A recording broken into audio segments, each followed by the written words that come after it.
Globevisa's pioneering series of meeting pros. I'm your host, Dora.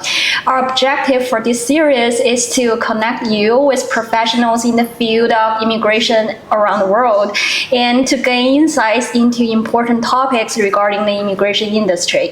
And today we have the unique opportunity to have a conversation with Mr. Blanchard, the co-founder of Excalibur Rural Capital. Within 2 years of starting operations, XRC became the largest USDA lender in the nation by dollar volume. And it's such a pleasure to have you with us here today, Jordan. Let's start with a quick intro. Could you tell us a bit about yourself? I'm afraid I may not do your background justice, so I'd love to hear it in your own words. So how long have you been in the financial investment field and what areas have you worked in? Well, thank you for inviting me, Dora. So I've been in commercial real estate lending for about 35 years. Most of that time has been spent on government guaranteed lending. So in America, the US government will guarantee certain types of loans, including small business loans and rural loans. So for 25 years, I did small business loans. And then for the last 10 years, I've been doing rural loans.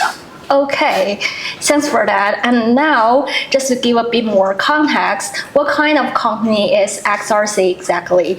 I've heard it's a lender to the federal government, is that right? We don't lend to the federal government, we get guarantees from the federal government. So we're a licensed lender. The US government has licensed XRC to make loans in rural areas. We identify a loan, we underwrite, we do due diligence, we fund, we provide construction monitoring, loan servicing, and then the US government guarantees a certain percentage of that loan for us. Okay, that makes sense. And with XRC, what's your role? What are you mainly responsible for? Sure, so I'm the co-founder of Excalibur Rural Capital. We founded the company in October of 2021. And as Dora mentioned, we became the largest USDA lender in 2023, and we're one of the top lenders in 2024 and 2025. Okay, and let's talk about the lHG project. So what kind of funding did XRC provide for it? Yep, so the USDA can only go to 25 million. So when we have a large project like lHG in Hawaii, it's much too large for USDA. So what we will often do is we will combine commercial PACE, which I'll explain in a little bit, and EB5. So we're providing 245 million of commercial PACE, which is a county-supported loan program. Okay, I believe CPACE was involved. So could you break down how that worked? Sure. So just like we are partnered with the USDA for rural loans, we also partner with states and counties in the United States to make commercial PACE loans.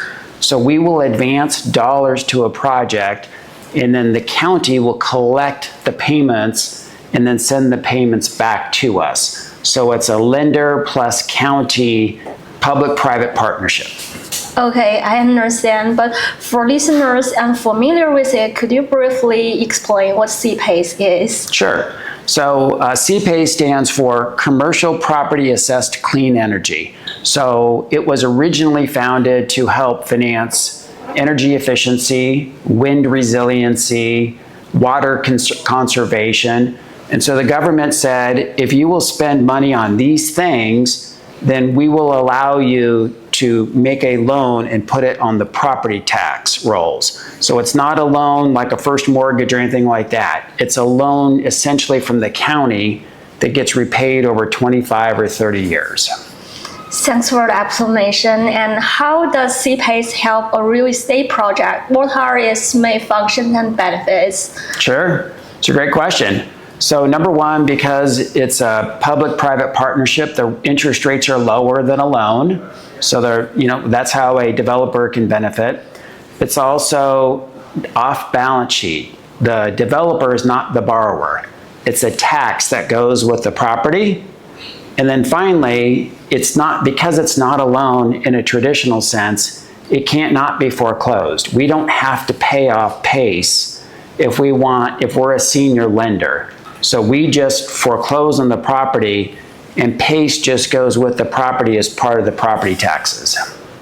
Okay, and so why this particular lHG project? Was there something special about it that stood out as a good investment opportunity?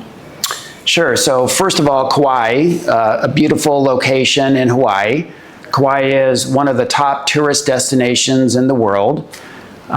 Intercontinental Hotel Group is one of the top franchises. So when we lend, we will only consider Hilton, Marriott, or lHG.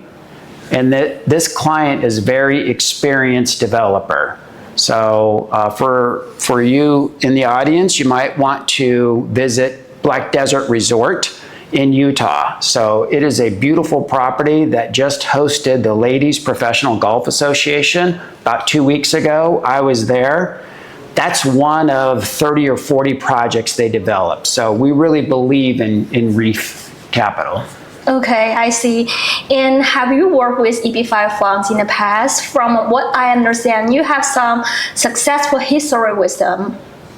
Yes, so we don't work directly with EB5. We work with American Lending Center, and American Lending Center is the one that makes the EB5 loan. But what we will do is we will often pair the property or pair the EB5 loan with commercial PACE or USDA, and then we'll often find the transaction and underwrite it and then provide it to American Lending Center for their review. Okay, and we heard about your Superman-style China tour, like 10 cities in 10 days back to back, and this is only day 2. Did you pack triple espressos in your luggage, and what's your secret weapon against jet lag? So one thing I've learned about China is the coffee is very strong. So that's keeping me going, and then lots of vitamins. I brought plenty of vitamins to help me power through. But honestly, this is a beautiful country. These are beautiful cities. This is my first time in Shenzhen, and it's just a gorgeous city, and it makes it easy to travel. Thank you. And what do you like the best in Shenzhen?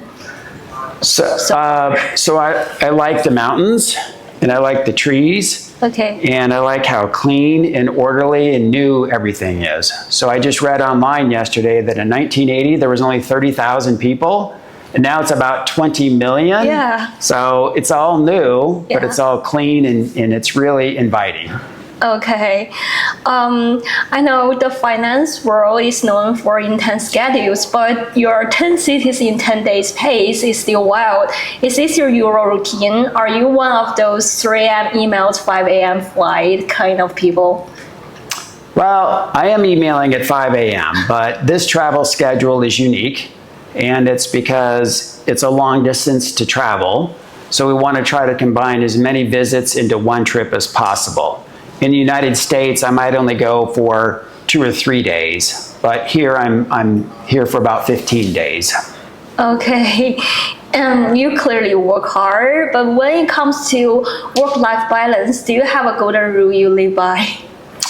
Yes, so when I live in Arizona, so there's lots of ability to hike, and I'm sure you have lots of ability to hike here. So every weekend when I'm at home, I do at least a 5-mile hike, and that helps clear my brain and reset my psychology for the next week. Okay, and that's all questions. Thank you. And thanks to everyone for listening. Don't forget to subscribe and stay tuned for more interesting conversations coming your way. If you enjoyed this episode, make sure to follow us and leave a review. We'd love to hear your thoughts and suggestions for future topics. That's all for today. Thanks again for tuning in. Take care and see you next time. All right. Dora, you were great.